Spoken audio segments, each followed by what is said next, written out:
చర్చనీయాంశమైంది. తెలంగాణ ప్రజలందరికీ ఈ అంశం తెలిసినప్పుడు కూడా మళ్ళొక్కసారి రాజకీయపరమైనటువంటి అంశాలు ప్రస్తావిస్తున్నటువంటి ప్రతిపక్షాల ప్రతిస్పందనగా వాస్తవాలు చెప్పే ప్రయత్నం చేస్తాను.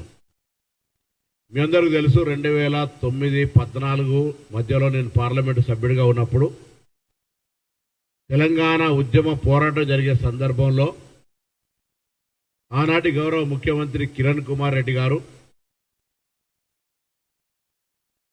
గతంలో రాజశేఖర రెడ్డి గారు ముఖ్యమంత్రిగా ఉన్నప్పుడు చేపట్టినటువంటి ఎల్లంపల్లి ప్రాజెక్టు పూర్తయి ప్రారంభోత్సవానికి వస్తా అంటే తెలంగాణకు వ్యతిరేకవి మీరెట్లా ప్రాణిస్తాం, మిమ్మల్ని హెలికాప్టర్ వేలు చేస్తాయి, ఈ ప్రాజెక్ట్ ఓపెనింగ్కి వస్తాయి అన్నటువంటి మాటలు ఈ సందర్భంగా జ్ఞాపకం చేస్తున్నాం. అంటే ది ఎవిడెన్స్ ఎల్లంపల్లి ప్రాజెక్టు ఆనాడే పూర్తి అయింది.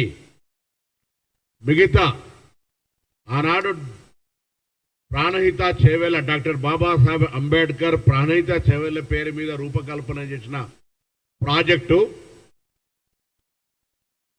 ప్రాజెక్టులో భాగమైనటువంటి గుండె లాంటి ఎల్లంపల్లి, దాని కింద నందిమేడారం, లక్ష్మీ బ్యారేజ్, దాని తర్వాత మిడ్ మానేర్ తర్వాత అనంతగిరి రిజర్వేర్ తర్వాత ప్రాజెక్టులు గౌరవలితో సహా అనేకమైనటువంటి ప్రాజెక్టులు ఉండేటువంటి సందర్భంగా ఇంజనీర్ గారు ముఖ్యమంత్రి గారు వచ్చి రిడిజైనింగ్ పేరు మీద చేపట్టినటువంటి కార్యనిర్వాహకం వల్ల జరిగిన నష్టం ప్రాజెక్టు నిరుపయోగంగా మారిన తర్వాత తెలంగాణ ప్రజలందరికీ తెలిసిపోయింది. ఆనాడు మేము అధికారంలో డిసెంబర్లో వచ్చే నాటికే అక్టోబర్ నవంబర్ ప్రాంతం లోపల ఇదే సేమ్ సెప్టెంబర్ అక్టోబర్ నవంబర్ ప్రాంతంలో కాళేశ్వరం కుంగిపోయింది అనేటువంటి వార్తలు వాళ్ళు అధికారంలో ఉన్ననాడే కాళేశ్వరం కుంగిపోయిందని, దీని మీద విద్రోహ సంఘటన జరిగి ఉండొచ్చని నీ సంబంధిత శాఖ అధికారులు ఎఫ్ఐఆర్ దర్జీ చేస్తే విస్ఫోటంగా సౌండ్ నచ్చింది, ఈ ప్రాజెక్టు మీద ఎవరో కుట్ర పండినారనేటువంటి మాట చాలా దూరం. దాని తర్వాత సాంకేతికంగా పోలీసులు ఇతరత్ర ఇరిగేషన్ అధికారులు విచారణ జరిపి అటువంటి అవకాశం లేదు, అక్కడ ఉండేబడేటువంటి నిర్మాణాత్మక లోపం వల్ల కుంగిపోయింది అని చెప్పినటువంటి సంఘటన. దాని మీద రాజకీయ విమర్శలు ప్రతి విమర్శలు వచ్చినాయి. మేము అధికారికంగా అక్కడికి ప్రత్యక్ష సందర్శనకు అయినాం, ప్రతిపక్షాలు పోయినాయి. ఈవెన్ మా ఏఐసీసీ అధ్యక్షుడు రాహుల్ గాంధీ గారు కూడా అక్కడికి విజిట్ వచ్చినారు. నేను ఇక్కడ చెప్పే అంశం ఏంటంటే ప్రాజెక్టు కాళేశ్వరం పేరు మీద పెట్టిన పెట్టుబడి మీరు అధికారంలో ఉన్నప్పుడే కుంగిపోయి నిష్ప్రయోజనమైనటువంటి మాట వాస్తవము. నెంబర్ 1, ఈరోజు అది మిడ్ మానేర్ కావచ్చు, లోయర్ మానేర్ కావచ్చు, కొండపోచమ్మ కావచ్చు, మల్లన్న సాగర్ కావచ్చు, రంగనాయక సాగర్ కావచ్చు, రేపు వరంగల్ నుంచి కోదాడ దాకా పోయేటువంటి ప్రతి నీటి చుక్క ఎల్లంపల్లి నుంచి తీసుకున్నటువంటి వాటరే, ఎల్లంపల్లి నుంచి తీసుకున్న వాటరే. ముందు నుంచి కూడా మా ప్రభుత్వం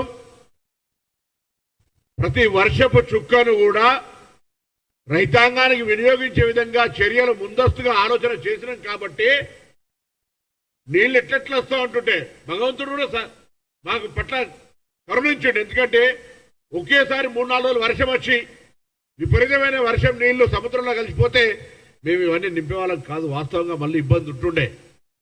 కానీ భగవంతుడు కూడా స్పెల్ వైజ్గా గ్యాప్ ఇచ్చుకుంటూ వర్షం పడడం కారణంగా నీళ్లు ఎట్లెట్లా ఎల్లంపల్లికి వస్తూ ఉంటుంటే కొన్ని లక్షల క్యూసెక్కుల నీళ్లు వదలాల్సి వచ్చినప్పటికి కూడా ప్రతి నీటి చుక్కను వాడుకొని అక్కడి నుంచి క్షేత్రస్థాయిలో మిడ్ మానేర్ నింపుకొని 24 టీఎంసీలది, మళ్ళీ లోయర్ మానేర్ 24 టీఎంసీలు నింపుకొని దాని ద్వారా కొండపోచమ్మ, రంగనాయక సాగర్, మల్లన్న సాగర్ నింపుకొని ఇలా మీ హయాంలో అసమర్థతతోటి ఎన్జిటి కేసులు ఉన్న గౌరవెల్లిని కూడా ఎన్జిటి కేసును పరిష్కారం చేసుకొని దాన్ని కూడా నింపుకోవాలనే ఆలోచనతో మా ప్రభుత్వం ఆలోచన చేస్తూ ఉంటుంటే నిన్న గౌరవ మాజీ మంత్రి కొంత బృందాన్ని వేసుకొని మల్లన్న సాగర్ పర్యటించినారు.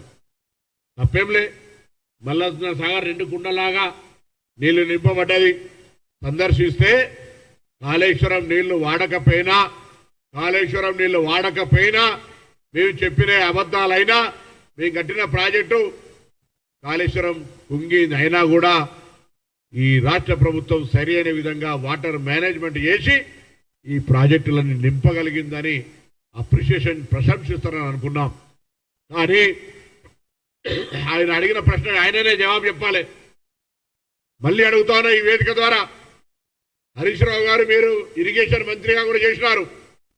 మల్లన్న సాగర్కి వచ్చిన నీళ్లు కాళేశ్వరం నీళ్ళ, ఎల్లంపల్లి నీళ్ళ, మీరే జవాబు చెప్పమని డిమాండ్ చేస్తా ఉన్నా ఈ వేదిక ద్వారా. ఆ నీళ్ళు ఎక్కడికి వచ్చినాయి? మీలాగా అబద్ధాలు చెప్పేటువంటి పరిస్థితిని తీసుకురావడానికి ప్రయత్నం చేస్తలేను. పెద్దపల్లికి వెళ్ళినా, సిద్దిపేటకి వెళ్ళినా, కరీంనగర్కి వెళ్ళినా, కోదాడకి వెళ్ళినా, వరంగల్కి వెళ్ళినా కాళేశ్వరం నీళ్లు మీతోటే మొదటి పాదాలు గడుగుతామని చెప్పినటువంటి విధంగా అబద్ధం చెప్తలేము. గతంలో కూడా మీరు కాళేశ్వరం నీళ్లు ఈరోజు పంట పొలాలు పండుతా ఉన్నాయంటున్నారు. మీరు పెట్టిన ఖర్చంతా ప్రాజెక్టుల మీద ఎన్ని లక్షల ఎకరాలకు ఇరిగేషన్ ఏరియా పెరిగిందో మా ఇరిగేషన్ శాఖ మంత్రి ఉత్తమ్ కుమార్ రెడ్డి గారు అనేక సందర్భాల లోపల సవాల్ చేసినారు. మళ్ళొక్కసారి మా మంత్రి గారి ప్రశ్నలకు జవాబు చెప్పే ప్రయత్నం చేయండి. ఇలా నేను ఓన్లీ కాళేశ్వరానికి సంబంధించి ఈ రోజు ఉన్నటువంటి మల్లన్న సాగర్ దాకా వచ్చిన నీళ్లు ప్రజలకు తెలవాల్సిన అవసరం ఉంది. కాళేశ్వరం గేట్లు ఎత్తిపెట్టే సాంకేతికమైనటువంటి సలహా మేరకు ఆ నీళ్ళది ఒక్క చుక్క ఎత్తిపోయలేదు. ప్రాణహిత చెవుల నుండో లేదా ఎల్లంపల్లి నుంచి ఓవర్ఫ్లో అయిన వాటర్ వెళ్ళిపోయింది తప్ప వాటిని తీసుకొని వచ్చి మేడిగడ్డ, సుందిల్లా ప్రాజెక్టుల ద్వారా మళ్ళీ ఎల్లంపల్లికి తీసుకొచ్చేటువంటి అవకాశం లేకుండే సాంకేతికమైన సలహా మేరకు అవి ఆపలేము, నీళ్ళు ఆపితే ఇబ్బంది అవుతుంది, డేంజర్ అవుతుందని చెప్తే మేము ఇంజనీర్లుగా నిర్ణయం తీసుకోలే.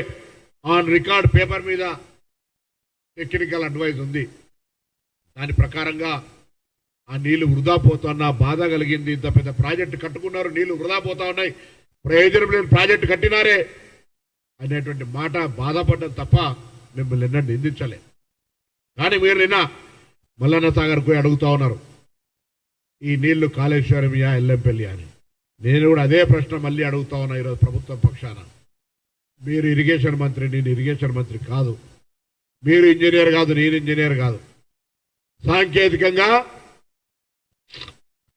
అనుభవజ్ఞులైన రిటైర్ ఇంజనీర్ చెప్పండి, అవి ఎల్లంపల్లి నుండి మనం పంపింగ్ చేసుకున్నటువంటి వాటర్ అవి కాళేశ్వరం ప్రాజెక్టుకి ఏం సంబంధం అని అడుగుతా ఉన్నాయి. ఇలా మీరు కట్టిన ప్రాజెక్టు నిష్ప్రయోజనమై ఒక చుక్క కూడా వాడుకోలేని పరిస్థితిలో ఉంటే మీ ఫెయిల్యూర్, మీ యొక్క నిర్లక్ష్యం వల్ల, నిర్లిప్తత వల్ల జరిగిన నష్టాన్ని ఏదో మేనేజ్ చేసుకోవడానికి వచ్చి మల్లన్న సాగర్ నిండిన కాడ షో చేస్తా ఉన్నారు. ఇటువంటి పనులొద్దు. జరిగిన దానికి పొరపాటు ఒప్పుకొని మీకేమైనా సాంకేతిక సలహాలుంటే ఆ సాంకేతిక బృందానికి ఇచ్చి కేంద్రం నుంచి కూడా ఇందులో జోక్యం చేసుకొని కేంద్రంలో ఉన్నటువంటి ప్రతినిధులు కూడా ఇందులో విచారణ చేసినారు.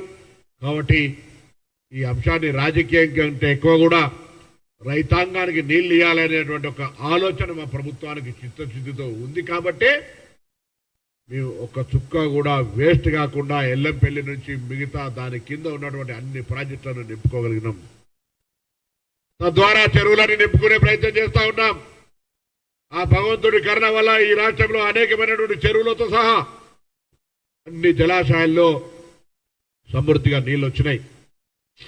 వాటిని భవిష్యత్తులో పెరిగిన గ్రౌండ్ వాటర్ను ఉపయోగించుకుంటూ వాటర్ మేనేజ్మెంట్ను సరైన విధంగా చేస్తూ వ్యవసాయానికి ఇబ్బంది కలగకుండా చూడాలనేటువంటి మా లక్ష్యానికి అనుభవం ఉన్న మంత్రిగా ఏమైనా సలహా చెప్తే చెప్పమని కోరుతా ఉన్నాం.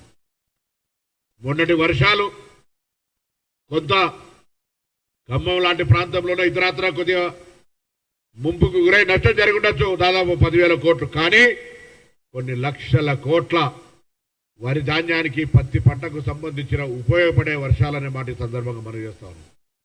వాటి వల్ల సరైన సమయంలో నీళ్లు అందాల్సిన సమయంలో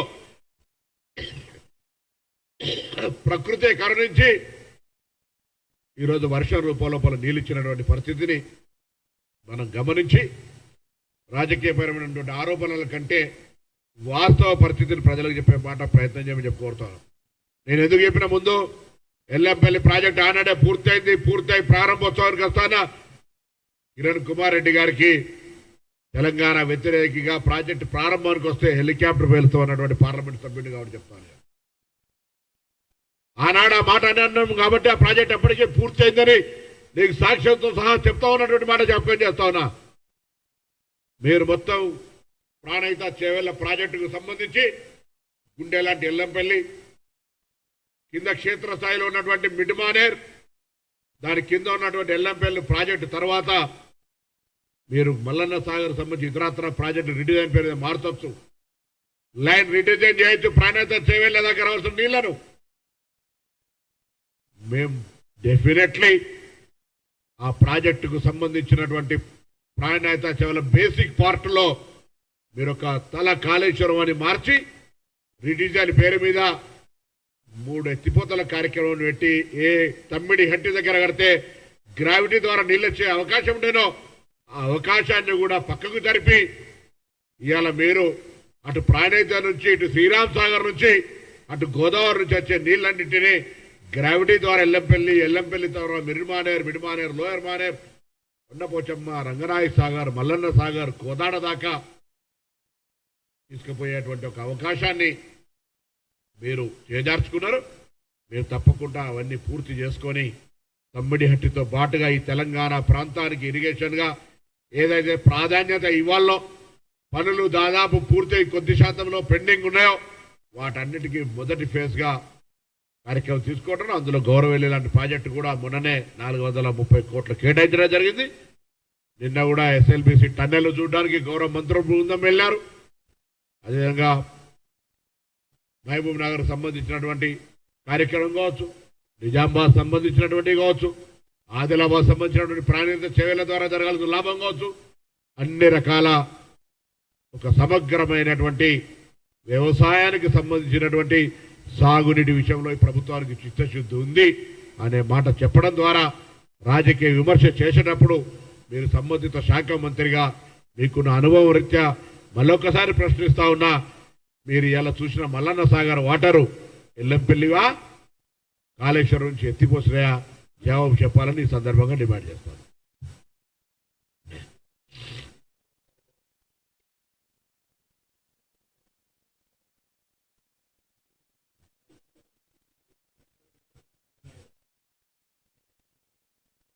ఎల్లంపల్లిలో కాళేశ్వరంలో అంతర్భాగం వేరు. నేను మళ్ళీ కూడా చెప్తాను, కాళేశ్వరంలో అంతర్భాగం అంటే నేను కట్టిన ఎల్లంపల్లి ద్వారానే కదా నీళ్ళు వచ్చేది.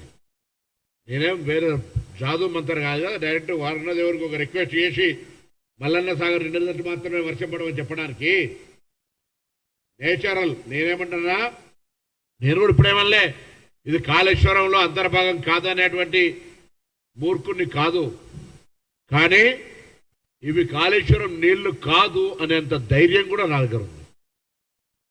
చర్చకు కూడా నేను జవాబు చెప్పగలిగేటువంటి శక్తి నా దగ్గర. నేను ఇంజనీర్ కాకపోయినా సోషల్ ఇంజనీరింగ్లో నేను చదువుకున్నటువంటి రైతు బిడ్డగా నీళ్ళు ఏడు నుంచి వస్తాయి, ఎట్లా వస్తాయి, ఏడుకే జరిగింది ప్రాజెక్టు, ఆ జిల్లా బిడ్డగా జిల్లాలో ఉన్నటువంటి ఇరిగేషన్ ప్రాజెక్టుల యొక్క స్వరూపం మొత్తం నా మెదడులో ఉంది కాబట్టి నేను చెప్పగలుగుతా ఉన్నా. నేను అడుగుతా ఉన్నాను ఇప్పుడు కూడా మళ్ళా, ఎల్లంపల్లి నువ్వు కట్టలే, కట్టినవా? మిడ్మానేర్ నేనే ప్రారంభించాను కదా, దాని తదుపరి కదా నువ్వు దాని మిడ్మానేర్ సంబంధించి ఆగిపోయిన పనులు పూర్తి చేసిన మాత్రాన నువ్వే దాని రూపకల్పన చేసినా ఎట్లా చెప్పుకుంటావు? నేను మళ్ళీ చెప్తాను, ఒక మనిషి రూపంలో ప్రాణహిత చేవెళ్ళ రూపొందిస్తే దాని పేరు ప్రాణహిత చేవెళ్ళ అయితే ఒక తలను మార్చి దాని పేరు కాళేశ్వరం పెట్టినంత మాత్రాన మనిషి రూపంలో ఉన్న ఎల్లంపల్లి మిడ్మానేర్ మిగతా కింది ప్రాజెక్టుల రూపం మారదు. అది మారకపోతే అది ఉపయోగించుకుంటుంటే అది తల వల్ల మాత్రమే జరుగుతుందని చెప్పుకుంటే పొరపాటు అవుతుంది. కాళేశ్వరం ఫెయిల్ అయింది, కాళేశ్వరం నిష్ప్రయోజనమైంది, కాళేశ్వరం చుక్క నీళ్లు కూడా ఎల్లంపల్లికి ఎత్తిపోయబడలేదు.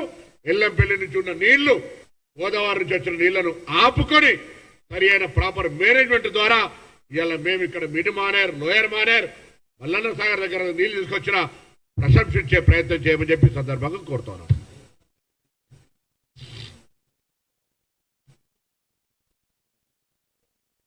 ఇది కాంగ్రెస్ ఆర్గ్యుమెంట్ కాదు. కాంగ్రెస్ పార్టీ కావలసుకొని నేను అధికారంలో మేము ఆనాడు లేము, కుంగిపోయినాడు మీరే, విస్ఫోటమని కేసులు పెట్టింది మీరే. దాని తర్వాత మేము స్వయంగా మీలాగా రిటిజన్ ఇంజనీర్లుగా మారలే. మేము సాంకేతిక సలహా తీసుకొని దాని మీద విచారణ కమిషన్ వేసిన, విచారణ కమిషన్ జరిగేటప్పుడు దాని మీద నేను వ్యాఖ్యలు చేస్తే పొరపాటు అవుతుంది కాబట్టి నేను మాట్లాడతలేను. కానీ కాళేశ్వరంకు సంబంధించి సాంకేతికమైనటువంటి నిపుణుల సలహా అమలు చేస్తా ఉన్నాం. అంతే తప్ప కాళేశ్వరంలో ఏం జరిగింది అనేటువంటిది కమిషన్ తెలుస్తుంది. కమిషన్ తేల్చేదాకా ఓపిక పట్టు. ఇది అంతర్భాగం అని అనడానికి వీల్లేదు. అది ప్రయోజనం ఉందా లేదా, ఎవరున్నప్పుడు కూలింది, ఎవరున్నప్పుడు కుంగింది, నీళ్ళల్లో గేట్లు పెట్టి ఆపితే రేపు భవిష్యత్తులో ఇంకేదైనా జరుగుంటే ఆ బదనం మీరు మామి చేసేది కాదా అని అడుగుతూ ఇలాంటి వరకు ఒకటే ప్రశ్న, మీరు అడిగిన ప్రశ్ననే మళ్ళీ అడుగుతా ఉన్నా. కాళేశ్వరం నుంచి ఒక చుక్క ఎల్లంపల్లిలో ఎత్తిపోయకుండా ఎల్లంపల్లి నుంచి ఈ ప్రాజెక్టులు నింపుకుంటే ఆ నీళ్లకు కాళేశ్వరం పేరు ఎట్లొస్తుంది? హరీష్ రావు, ఏం మ్యాజిక్, ఏ సీక్వెన్స్ ఇలా, ఏ పద్ధతిలా మీకున్నటువంటి ఈ ఇరిగేషన్ నాలెడ్జ్లో. I'm MA politics and I completed my LLB. Harish Rao గారికి సంబంధించి ఇంజనీరింగ్ చదువుకోవాలని నాకు తెలుసు. నాలాగనే డిగ్రీ చేసి ఉంటాను. మా దగ్గర కరీంనగర్లో చదువుకున్నాడు మా అన్న, పెద్ద అన్న. ఆయనను గౌరవించడానికి విషయంలో నాకు ఎక్కడ కూడా వ్యక్తిగతమైన విషయం లోపల hard worker, I respect him. But issue నేను మళ్ళీ చెప్తాను, హరీష్ రావు గారు రాజకీయ నాయకుడిగా కష్టపడే విషయం లోపల దెర్ ఇస్ నో బేసిజం. కానీ డైవర్షన్ ఆఫ్ సబ్జెక్ట్కి వస్తే అది ఇలా సిద్దిపేట జిల్లాలో ఉంది, మల్లన్న సాగర్. నేను ఆ జిల్లాకు సంబంధించి మేము మా నియోజకవర్గం 3 జిల్లాలు ఉంటాయి. కరీంనగర్ బిడ్డాను, నా పుట్టు కరీంనగర్. సరే హన్మకొండ 2 మండలాలు వస్తుండొచ్చు, సిద్దిపేట కింద జిల్లా హెడ్ క్వార్టర్ ఇప్పుడు హుస్నాబాద్ ఉండొచ్చు. కానీ ఉమ్మడి జిల్లా ప్రాజెక్టుకు సంబంధించిన ఎల్లంపల్లి కావచ్చు, కాళేశ్వరం కావచ్చు, మిడ్ మానేరు కావచ్చు, లోయర్ మానేరు, చిన్న పిల్లలను లోయర్ మానేరు కట్టుకున్నప్పుడు అది కూడా ఇలా ఎల్లంపల్లిలో అంతర్భాగం అయితే, కాళేశ్వరంలో అంతర్భాగం అయితే, మీరు మిషన్ భగీరథ కింద తీసుకున్న ఆనాడు కట్టిన అనేకమైనటువంటి త్రాగునీటి ప్రాజెక్టులకు బ్లూ రంగు వేసి మీరు మిషన్ భగీరథ కలుపుకొని ఇది మేము మిషన్ భగీరథ నీళ్ళు ఇచ్చానని చెప్పుకున్నట్టుగా కాదు కదా అన్న. అందుకే మళ్ళీ అడుగుతాను, కాళేశ్వరం నుంచి ఒక్క చుక్క ఎత్తిపోయకుండా ఎల్లంపల్లి మల్లన్న సాగర్ దాకా నింపితే ఆ నీళ్లకు కాళేశ్వరం పేరు ఎట్లొస్తుంది చెప్పు, ఆ మ్యాజిక్ అని కోరుతూ నమస్కారం.